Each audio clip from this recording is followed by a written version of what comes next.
কাল রাতে কিছুতেই ঘুম আসছিল না, কি করি? একটা নতুন সিম কার্ড কেনা ছিল আমার কাছে, সেটা মোবাইলে সেট করলাম।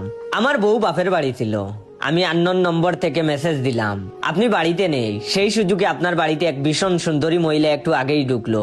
আপনার হাজবেন্ড মনে হয় আপনাকে ধোঁকা দিচ্ছে, ইতি আপনার শুভাকাঙ্ক্ষী। 2 মিনিটের মধ্যেই আমার ফোনে বউয়ের মেসেজ এলো, আমি রাতেই ফিরছি, আর্জেন্ট দরকার আছে, ট্যাক্সি পাচ্ছি না, দাঁড়িয়ে আছি। ঘর থেকে তুমি বা অন্য কেউ থাকলে যেন না বেরোয়। সামনের বাড়ির জয়িতা বৌদি নজর রাখছে।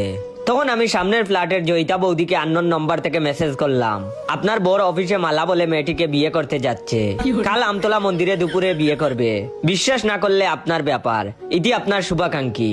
একটু পরেই ওদের ফ্ল্যাটের চরম হইচই, বাসনপত্র ফেলার আওয়াজ শোনা যাচ্ছে। পাশের বাড়ির সোনালী বৌদিকে আননোন নম্বর থেকে মেসেজ করলাম, আপনার বর আমাকে পাগলের মতো ভালোবাসে, আপনি আমাদের প্রেমে কাটা হয়ে কেন বসে আছেন? লজ্জা করে না আপনার? এখনো বরের ফোন চেক করে দেখুন, আমার নাম্বার থেকে 4-5টা আই লাভ ইউ মেসেজ অন্তত